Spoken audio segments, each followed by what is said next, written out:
Going to call the April 11th, 2019 City Commission meeting to order. Second item on the agenda, approval of the minutes from the regular meeting held on March 14th, 2019. Are there any corrections or additions? Hearing none, they will be approved as presented. Financial statement, consider accepting the financial statement for the month of February 2019. Mayor and Commissioners, I'm Jacob Wood, Assistant City Manager. I'll be going over the financial report. Revenues in February totaled $2.2 million, which is a decrease of $271,000 compared to the same time last year. This is due to reimbursements received from the FAA at this time last year for the wildlife fence and the taxiway projects. Expenditures in February totaled $2.7 million, which is a decrease of about $77,000. Nothing really significant on the expenditure side. Month-to-date general sales tax continues to be pretty good. We had a collection of $718,000, which is an increase of $64,000 or 9.8% as compared to last year. The year-to-date general fund sales tax collections are at $1.35 million, which is about 10% higher than last year. I would be happy to entertain any questions. A nice sales tax number. Yes. Is there a motion? I'll make a motion that we approve the financial statement for February 2019. Second. There's a motion by Commissioner Melick, seconded by Commissioner Jacobs to approve the financial statement. Any discussion? All those in favor say aye. Aye. All those opposed, motion carries 4-0. Public comments. I want to welcome everyone to Commission Chambers. And I want to welcome everyone here and at home. We're so glad to have you here. This is your part of the agenda. If you would like to address the Commission about a non-agenda item, please come forward at this time.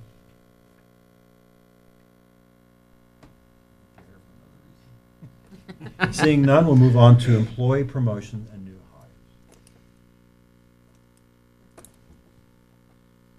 Good evening, Mayor and Commissioners. My name is Brian Dawson. I'm the Deputy Chief of Police, and I'm here tonight to introduce Aaron Larson as our recently appointed Detective Sergeant. Aaron has a Bachelor's of Science degree in Criminal Justice from Fort Hays State University and has served 12 years in the Army Reserve.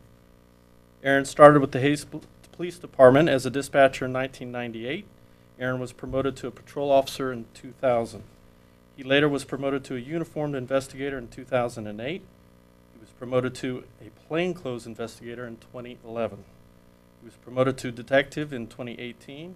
And on February 10th of 2019 of this year, Aaron Larson was promoted to our new Detective Sergeant position.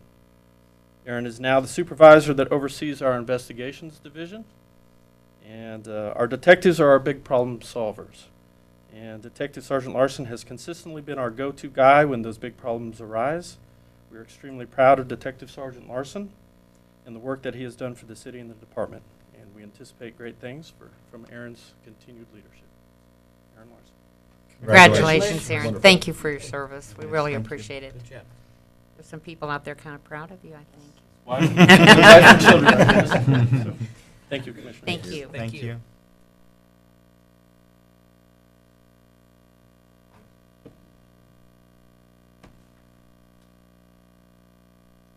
Good evening, Commissioners. I'd like to introduce on my immediate left, Cliff Engel. Cliff started with us on March 11th of this year. Cliff's actually working at the cemetery, so he'll be taking over that position up there. He's done an excellent job so far. Beside Cliff is Taylor Bayan. I always get your name wrong. Bayan. Taylor started with us on March 4th of this year, and looking forward to working with Taylor as well. He's done a great job so far. Welcome, Great. gentlemen. Welcome. I'm glad to Cliff, have we you had here. reason here in the last 2 weeks to have a lot of family in town for a funeral. And more than once, I heard how beautiful our cemetery looks. So be very proud of how it is. They were really impressed. Thank you very much. Thank you. Mr. Boyley. That wrong. Easy mistake.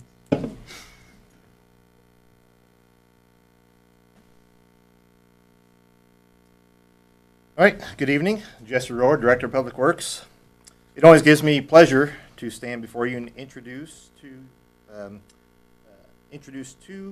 you our newest employees and recognize others who have been recently promoted. I want to say to all of them, I appreciate them coming in this evening and allowing me to introduce and recognize them to all of you.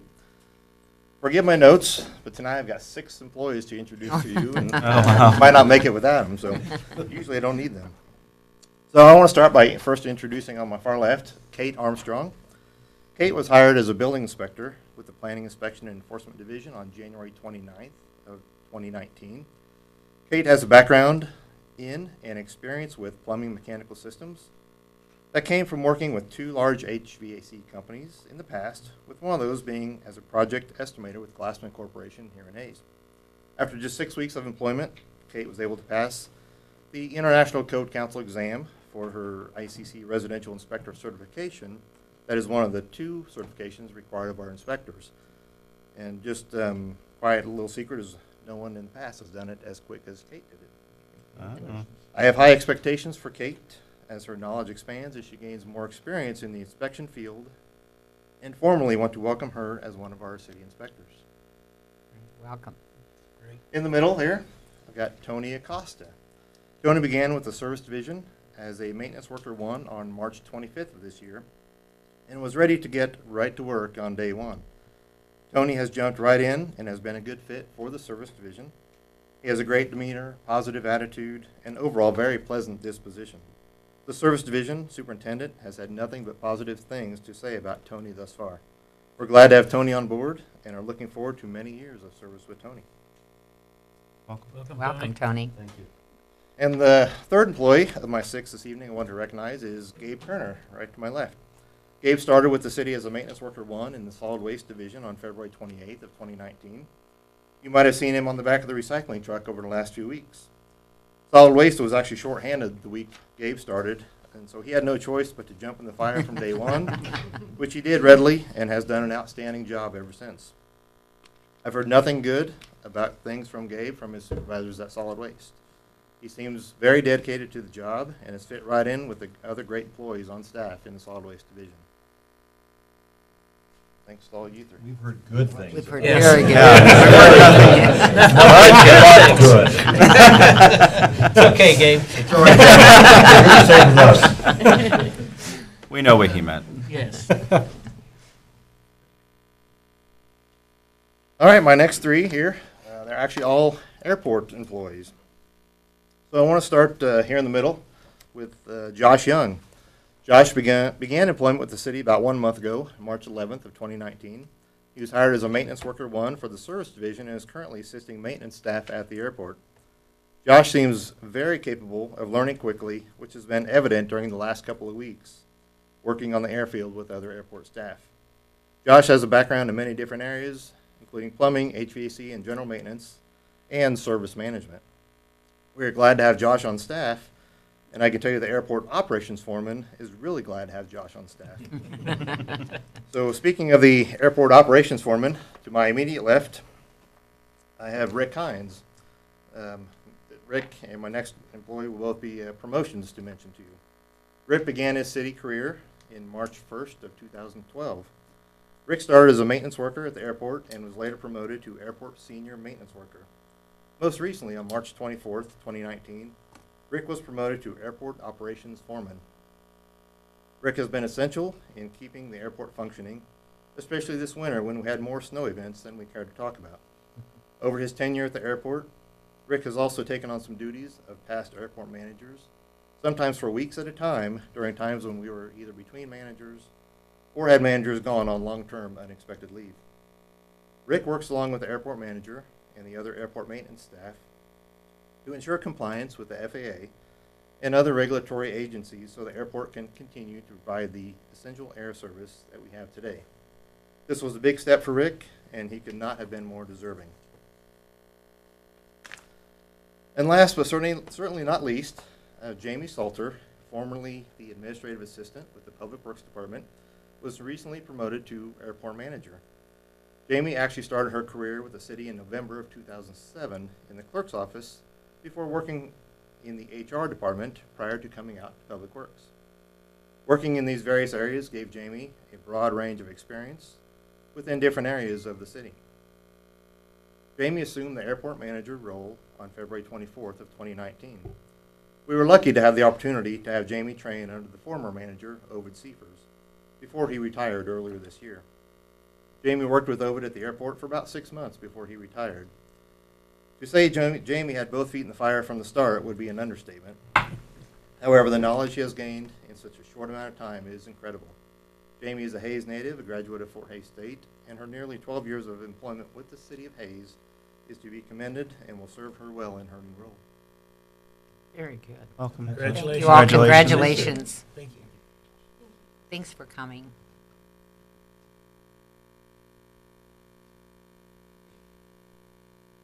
Good evening, Mayor, Commissioners. Jeff Chrisman, Director of Water Resources. And tonight I am introducing our newest water plant operator, Caleb Vopat. Caleb is just recently started. It's probably been about 3 weeks. And talking a little bit with Tim today, he was operating on his own today. So that is very, very exciting. It's definitely a lot to learn. And as we talked, there's a lot more to it that you don't know until you come and work for the city of Hayes and work in that capacity. Caleb is married, his wife Sarah, and they have a child that's 6 years old. And we got to talking about hobbies, and it's easy to see that your hobby with a 6-year-old is what keeps you busy. Previous work experience, prior to the city of Hayes, he worked for Nex-Tech Wireless. And I knew Caleb a little bit back when he worked at Carlos O'Kelly's. Back in 2012, I was actually on Leadership Hayes with Caleb. So we knew each other a little bit. So it's nice to reconnect, and we're just glad to have him here. Great. Very good. Welcome. Thank you. Thank you. I thank all the employees for coming tonight. Coming here is probably a little intimidating, but we're very glad to have you working for our city. Thank you so much for everything you do. You don't have to stay for the rest of the agenda. You're dismissed. Have fun at your concert, Aaron. Good luck with your solo.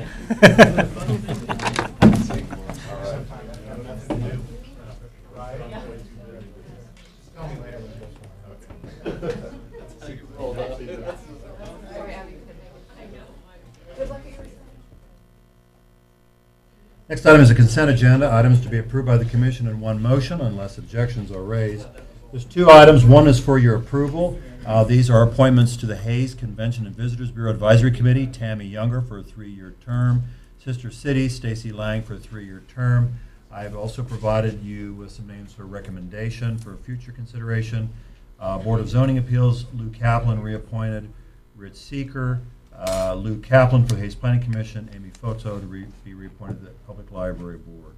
Is there a motion? Move approval of the consent agenda. Is there a second? Second. All those in favor say aye. Aye. Motion carries. Award of bid, Hayes Municipal Golf Course Mowers, approve the purchase of 2 96-inch Exmark Laser D diesel mowers from Kansas Golf and Golf. Good evening, Commissioners. Jeff Boyle, Director of Parks.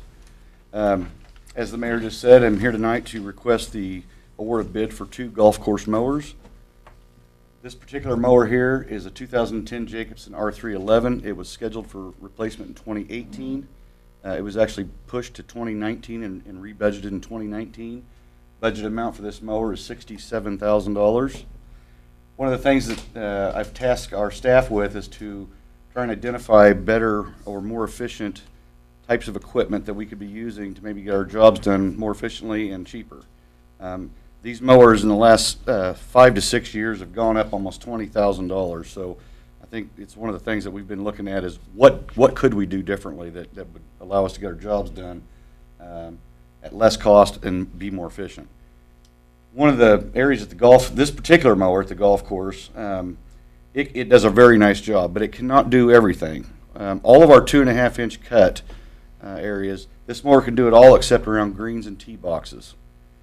So what ends up happening is we get all of our 2.5 cut up and down the fairways, etc. But then this mower has to continue on to the next hole while another mower comes up behind it and finishes the tee boxes and the greens. So it's not a very efficient mower. This style of mower is a zero turn. It's a wide area 96-inch zero turn with a flex deck on it. In other words, the deck pivots in 3 spots. It actually has 3 separate decks that pivots with the motion of the ground. This mower here, we actually have one similar to it, which you'll see in just a second. But this particular mower, sorry about that. This particular mower is a diesel engine. It is a zero turn, so it allows us to mow more efficiently as far as around items, and also this mower's got a faster blade tip speed. So it actually mows faster than the bigger batwing that we currently have. This is a 2013 Nex-Tech 3300 mower, which is currently at the golf course. This deck is almost identical in many ways to what we're asking for tonight. This mower is a fabulous mower as far as quality of cut. However, we have had issues with this mower from the get-go. That issue is this one single belt that runs the entire front deck. From the get-go, it has been a problem. It is constantly coming off. As you can see, there's numerous twists and turns on it. Unfortunately, even after consulting with the manufacturer and the vendor numerous times, there's been no fix for this problem. So we've talked about the mower in the upper left-hand corner, which is the mower that's budgeted right now for replacement. We've talked about the Nex-Tech in the upper right-hand corner. The mower in the middle is the current stormwater mower that's being used to mow stormwater ditches. This is a hand-me-down from the golf course that stormwater received. It has been a very problematic mower. Probably broke down more than it actually has worked. A few times we've had to jump in and help them out because of that mower. So what we're asking tonight is to not trade in the mower this year that's budgeted and go ahead and transfer that to stormwater. Let them use that until they get their new mower. Meanwhile, we can go ahead and trade in the Jacobson AR522 that's currently used by stormwater and the Nex-Tech. Now, if you approve this, we would remove the Nex-Tech from the vehicle replacement schedule permanently. So we're actually looking at a future vehicle replacement reduction of $50,000 plus. Again, these are the two mowers that we are requesting. Low bid was from Kansas Golf and Turf, and it is for the Exmark brand mowers.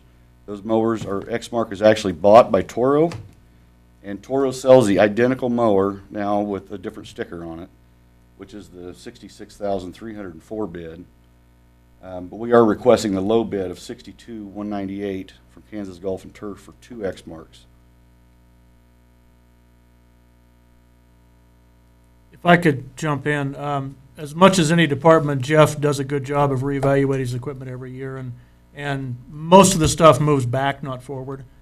Jeff's always quick to get 1, 2, 3 more years past its budgeted lifespan before he trades it in. So we really don't doubt him when he says something's not working out, and it's not a bad idea to get rid of it early. Also appreciate his way of looking at this. Instead of just sticking with what you have, it's a much more efficient way to move forward. I'd move that we approve the purchase of two 96-inch Exmark Laser Z diesel mowers from Kansas Golf and Turf, including trade-ins for amount of $62,198 with budgeted funding from new equipment reserve. I'll second.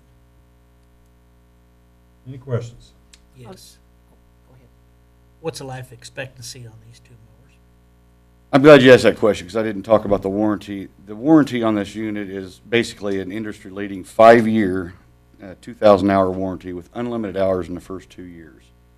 Nobody on the market has a warranty like that. Now, all limited warranties have fine print, but generally speaking, this is definitely the best warranty in the industry. So the second bid that was for a different type of Toro only had a 2-year warranty. Good mower, but it only had a 2-year warranty. But what I'm asking is, when will this be up for I rotation? think 10 years. We've been 10 years? we typically go 10 years. Yes. Okay, thank you. Now there's some equipment such as greens mowers. Those are on an 8-year schedule because they have a little different need. We have to make sure that those are definitely on par and right on cut and everything. So those have a little different expectancy, but this would be a 10-year. Okay. I appreciated Toby's comments tonight about your work, Jeff, because I agree with that, and I made that statement last week. I appreciate how much investigation you put into these recommendations before you bring them before us. Gives us a lot of confidence going forward, so it's I appreciated. appreciate that. Thank you. Yeah, I don't have any questions, but those two over there kind of stole a little bit of thunder because I just think that the public thinks that it's our job to go in and figure all this stuff out, but the reality is that the reason we're doing so well as a city is because of people like you and your staff, because you really do care about, you really do realize this is not your money, this is taxpayer money, and you want to be good stewards of it. And I just don't think that it can be said enough that really the reason that we're in such good shape is because of our staff. I appreciate that. Thank you. Any other discussion? Call for the vote. All those in favor say aye. Aye. All those opposed, motion carries 4-0. Thank you very much. Thanks, Jeff. Thank you, Jeff.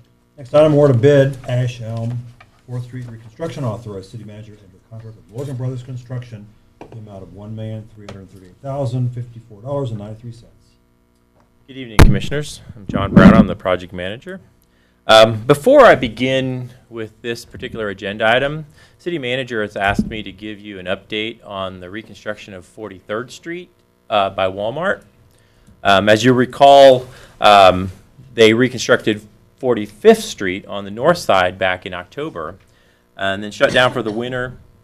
March 18th, they came back and set up traffic control, started busting out the old concrete, found out that the base underneath, which we expected was in bad shape, was really wet, and the weather didn't help a whole lot in getting it dried out quickly. So M&D Excavating here locally, subcontractor for Votes Park out of Newton, who's the general contractor on the project, M&D has been working quite diligently in getting that base ready to go, and it is ready to go now.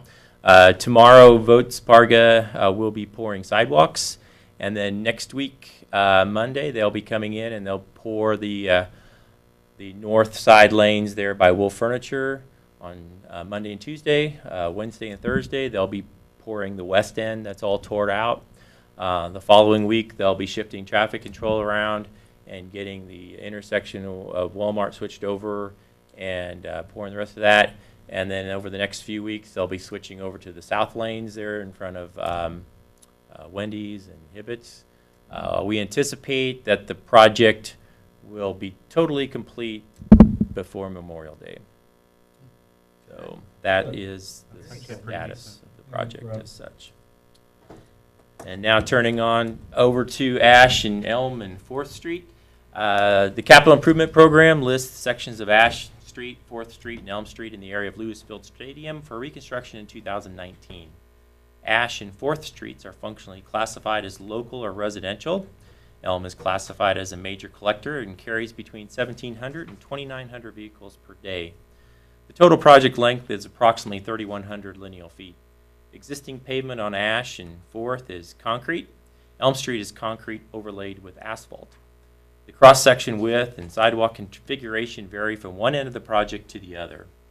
The intent of the project is to replace the pavement throughout the project, replace any failed curb and gutter, correct any sidewalk or ADA curb ramp issues, and there will be limited replacement of sidewalk and driveways otherwise.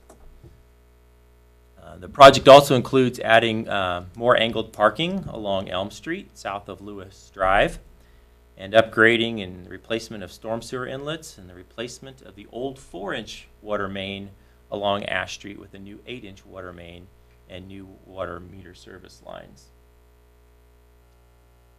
If you recall, in November, the City Commission approved an engineering design agreement with Driggs Design for professional services related to the design and bidding of this project. And bids were opened on March the 19th from 2 bidders. Morgan Brothers Construction out of La Crosse. You'll recall they are the contractor who rebuilt 8th Street from Milner Devine, and APAC locally here in Hayes. All bids were reviewed by the city staff and the engineer. And the low bid from Morgan Brothers Construction in the amount of $1,338,058.93 has been determined to be a valid bid and the low bid below engineer's estimate. Your packet contains a recommendation letter from Driggs Design Group, which includes detailed tabulation of those bids. The current schedule calls for the construction to begin in May and be completed within 180 calendar days or 6 months, with the Elm Street portion of the project to be completed prior to August 20th, which would be when the summer break ends for Fort Hays State University. Inspection of the project would be completed in-house. I also mentioned that we have a public information meeting scheduled for April the 23rd. It's a Tuesday evening, 5:30 p.m. If you approve this tonight, we have 130 letters that'll be going out tomorrow to all the adjacent property owners and tenants in the area, inviting them to this public meeting. This project was listed in the CIP, as mentioned, and with a cost estimate of $1.64 million to be funded out of the City Commission reserves. The costs associated with the water line replacement and water service upgrades would come out of water capital. Replacement of the storm sewer inlets along the project would be funded out of stormwater reserves. And finally, Fort Hays State University requested the configuration of the parking along the portion of Elm Street south of Lewis Drive, and the cost of that additional angled parking spaces would be reimbursed by Fort Hays State University. So based upon the low bid from Morgan Brothers plus the engineering costs, the total project cost is currently $1,377,239.93. So the option is to accept the bid from Morgan Brothers, direct staff otherwise, or reject all the bids. The action requested is on the screen. I move we authorize the city manager to enter in a contract with Morgan Brothers Incorporated in the amount of $1,338,054.93 for the construction of improvement to portions of Ash, Elm, and 4th Streets to be funded as follows. $1,150,843.39 from Commission Capital Reserves, $13,350 from Stormwater Reserves, $143,869 from Water Capital, and $29,992.54 to be reimbursed from Fort Hays State University. Second. Second on the floor. Is there any discussion?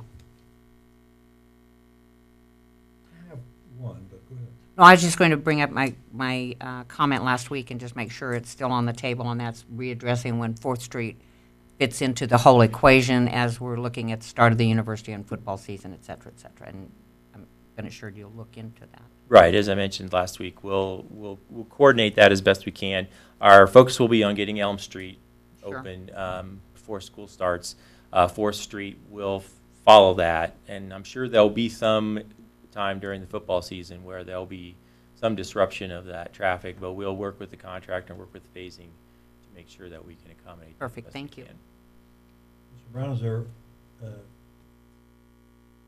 variance in perhaps opening the street earlier? You say August 20th. Classes begin on the 19th. And in fact, they'll probably be moving into the dorms on the 14th. And they'll need that road to get to the dorms. So do we have 5 days wiggle room? I think so. Okay. Yeah, I'll have Weather permitting, I realize there are Right. circumstances. Yes. It's hard to get that many students in those residence halls if that street's closed.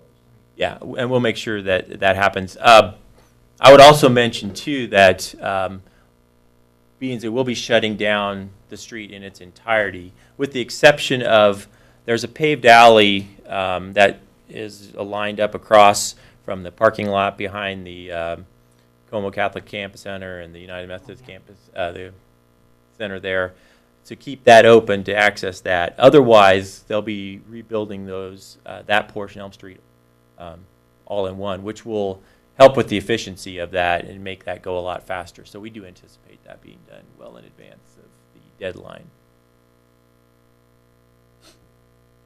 Any other questions? No. Call for the vote. All those in favor say aye. Aye. Opposed? Passes 4-0. Thank you, Mr. Brown. Number 9, Blue Sky Acres Edition. Final plat. Approved Resolution 2019-006, accepting the final plat known as the Blue Sky Acres Edition. Good evening again, Jesse Rohr, Director of Public Works. First item I want to visit with you about tonight is the Blue Sky Acres Edition Final Plat. The location of this proposed plat is within the extraterritorial jurisdiction of the City of Hays, approximately 2.5 miles south of Hays along U.S. Highway 183. There's a closer view of the property, and I'll note that it is adjacent to the Von Felds subdivision that was platted back in the 1970s and has 7 homes currently built on that particular development. Access to the Blue Sky Acres, which is shown here in the red outlined area, will be from Highway 183 using existing entrances currently off of the highway. All roads within the subdivision will be private and will be built and maintained by the developer or any future HOA HOAs that are established within for the and for the 6 lots that are developed within the property. The current zoning is what we call NC1, which are large single-family lots. This property was rezoned by the City Commission in 2016. The plat is comprised of 6 lots ranging in sizes from 2.5 to 3 acres. I'll show you a little closer view here of those 6 lots. You'll note the 2 lots on the north end, lots 1 and 2, are approximately 2.5 acres, and the remaining 4 lots being right at 3 acres. There are 2 proposed streets within the subdivision, that being Randall Lane being the east-west road, and Mary's Lane running north and south. Those are the roads that will remain private. The developer will work with the county if the plat is approved for the construction and the future maintenance of those particular roads. There is no plan for this property to be annexed at this time or in the near future. I do want to mention that the Hayes Area Planning Commission and the Ellis County Commission have both recommended approval of this plat. Most recently was the Ellis County Commission, where it was unanimously approved 3-0. 2 options you have: you can accept the plat as submitted, or do not accept the plat. And this would be the action requested should you choose to move it forward. Any questions? Mr. Chairman, I move that we approve resolution number 2019-6, adopting the final plat of Blue Sky Acres Edition. Second.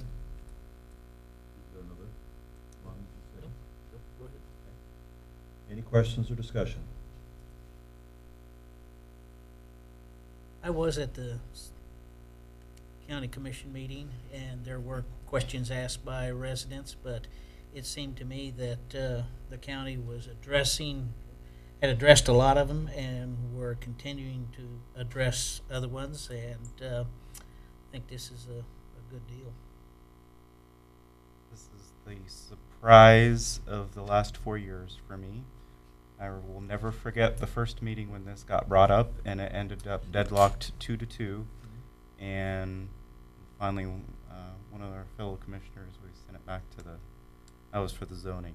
So this has been a long haul, and I'm glad that it's finally going to be happening. I think that this has been a holdup for people wanting to develop in the county for a long time, and it's a fine example, I think, of elections mattering, especially in this particular instance at the county level.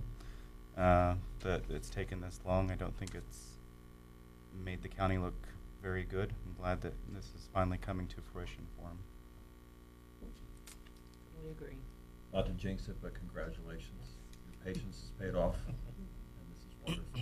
Call for the vote. All in favor say aye. Aye. Aye. 4-0, it's done. Approved. Thank you. Best of luck with this.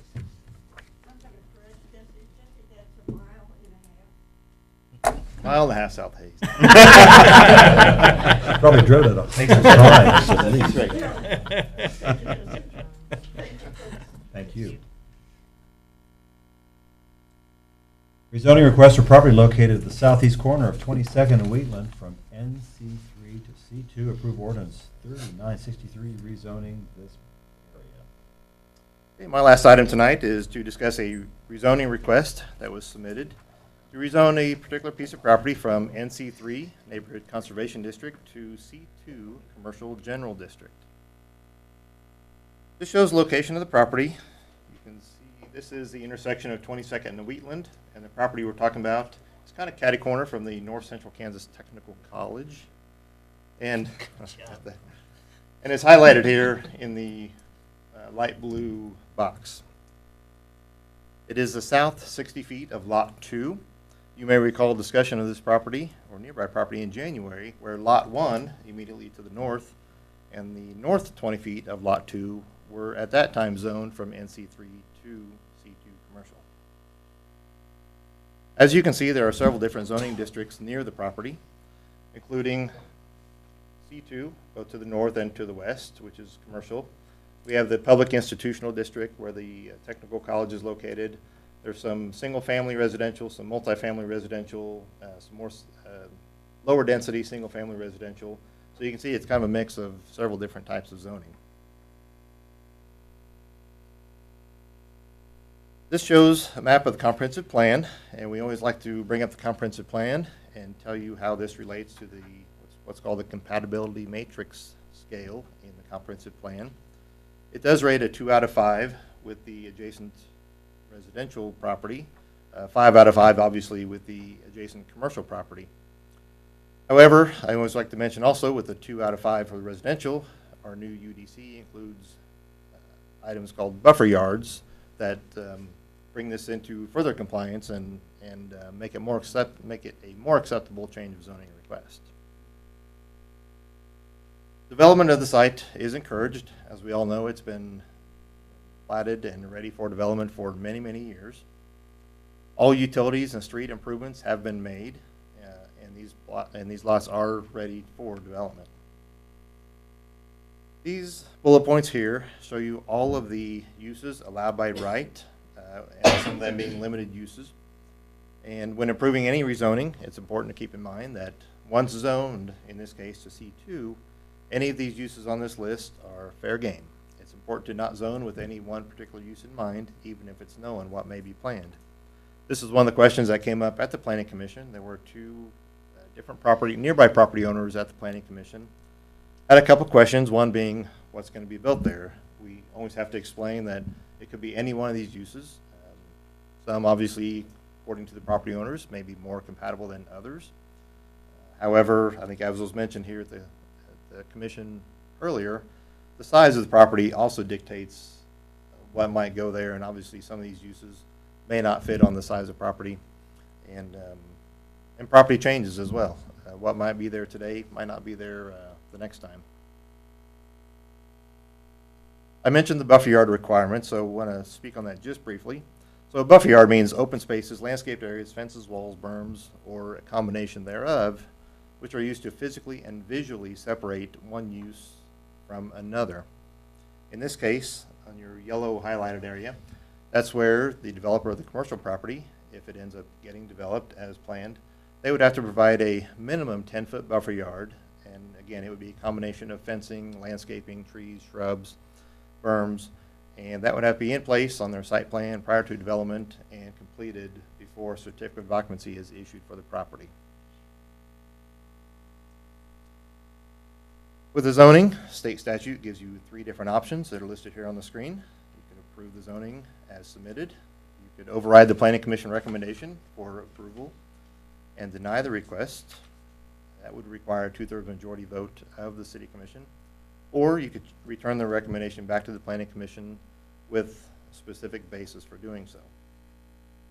This would be the action requested of you this evening. I'll make a motion that we approve ordinance number 3963, rezoning the south 60 foot of Lot 2, Block D, Tallgrass, second edition from Neighborhood Conservation District in C3 to Commercial General District C2. There's a second? Second. Any discussion? Jeff, I do have a question on your buffer zone. Is there a minimum height to your buffer zone? There are height. Fences. Right. There are. It's a minimum 6 foot. There are different types.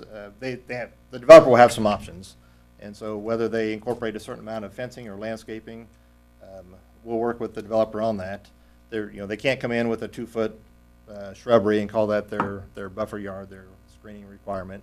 Like I say, it is a minimum 6 foot. I anticipate from the discussions we've had with the developer, if they end up developing as planned, at a minimum, they intend on doing a 6 foot fence, privacy fence in the area, and then coordinate that with some landscaping and trees, shrubbery, whatever might be in addition to the fence. So. Thank you.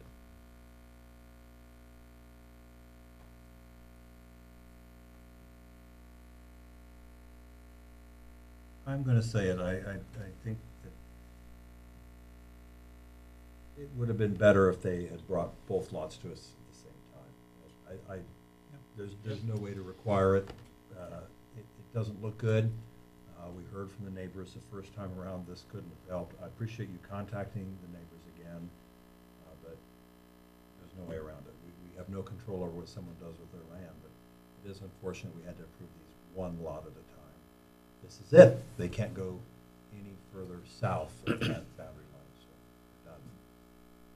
That was the sentiment of the planning commission as well. We've had enough. But it's done. We'll move on. Call the vote. All those in favor say aye. Aye. All those opposed, motion carries 4-0. Thank you. Roar. Ms. Doherty. Two quick items for the commission. One, we had a rather harsh winter, which means we put down a lot of sand and salt, and the plows scrape the streets quite often this winter. As you may have noticed, our street markings have taken a beating, especially on the arterials. They're very rough, and they degraded really quickly over the winter. We typically try to stay ahead of the street markings in-house. We can do some thermoplastic application. We can do some in-house painting. Sometime we do small-scale contracts. But given what happened, given the scale of it, Jesse and John right now are working on a project to bid to do a rather large marking project, probably $150,000, $160,000 marking project, to get all the arterials back up into place with professionally applied markings and thermoplastic markings where necessary. So that's going to be coming up in the future. And the city commission does have some cost savings. If you remember, we didn't approve the diamond grinding award. We've talked about a better application of that. We'll probably utilize a good majority of that money for this. It's money well spent now. We have to get these streets marked. It's a safety issue. The second thing is, you may have heard, the people at home may have heard, Assistant City Manager Jacob Wood has been named as the Deputy City Manager in Salina, beginning in a little over 2 weeks. This is a great opportunity for Jacob. I'm proud of him. I think he's going to do great in Salina. Mike's very lucky to have him there, and just wanted to congratulate him on that. That's all I had. Congratulations, Jake. Congratulations on getting the job in spite of my letter that I sent to the I think that's what convinced him, Commissioner. A referral like that. Commissioner Meyer, any other pithy comments this evening? I don't know about that. You know, it's silly season is coming up. I don't know if anybody heard that or not. I think it's called election season, perhaps, actually. Yeah. You know, it was 4 years ago that, actually in April, I had to look it up to find the exact date, April 23rd, that was my first meeting. And, you know, when I ran for this, I only signed up for 4 years, and then the state decided that I was doing such a grand job that they changed the entire laws in the entire state to move to November elections just to extend. Well, you too. I mean, they thought you were doing a great job too, Henry. So, so they extended our term by about 10, 11 months. So in any case, my 4 years time has come in April, and you know, I'm glad to see that both you and Ron will be running, but I won't be. I've taken a position at Via Christi in the inpatient pharmacy at St. Francis as a manager, and we'll be moving down somewhere in Wichita area sometime whenever we get the house sold. It's pretty hard to decide that because, quite honestly, I really like doing this, and I really like serving with you guys. I think we've done a lot of good things in the last 4 years. So it's hard. I think we've done a lot of good things, and I really would like to run again, but at a certain point in time, too, you kind of have to decide what's more important to you.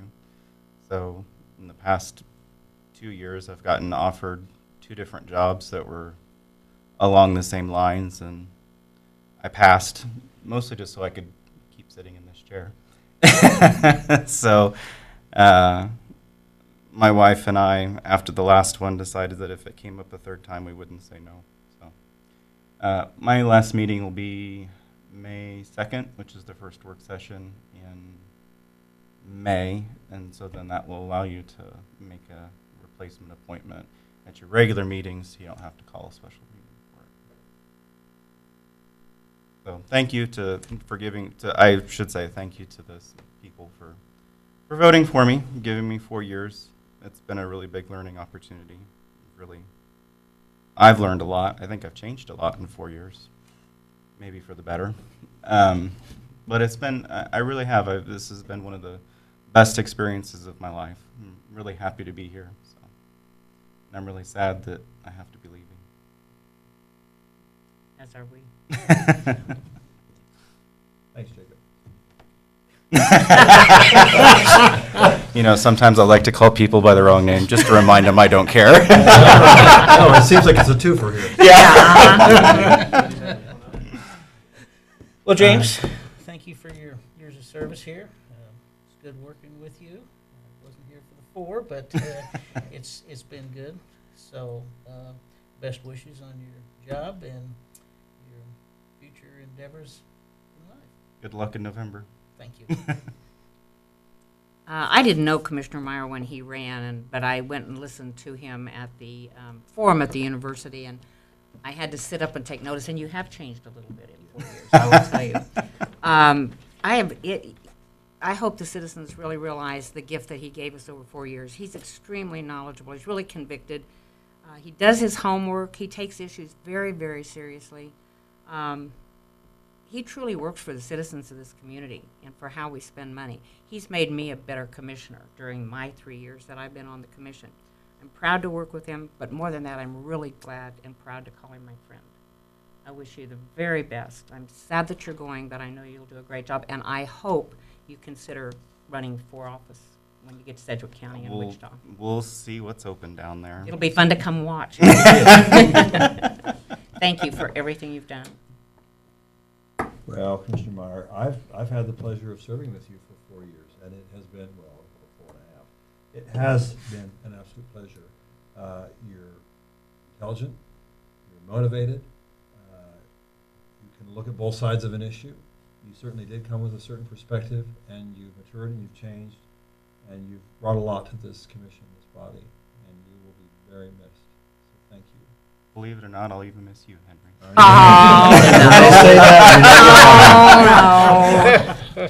I know. I think that is really one of the biggest surprises because I didn't make it. Not going to make it a big secret what my views were. Right. But, No. how many times you and I have agreed and how much we see eye to eye. I think Scares me. people would be a little scared. So. Scares me. Be surprised. Commissioner Jacobs mentioned earlier in the evening when we were having our new hires and promotions, Steve Barnes was caretaker of our cemeteries, both Mount Allen and Fort Hays Gardens. And there are some things that we hear a lot about, the condition of one's alleys or what one's neighbors are doing or whatever. I like to joke, perhaps inappropriately, that the residents of Mount Allen don't complain much. But the truth of the matter is that there really isn't any more important job in the city than taking care of Mount Allen and Fort Hays Municipal Gardens because many of our veterans are buried there. That's our history.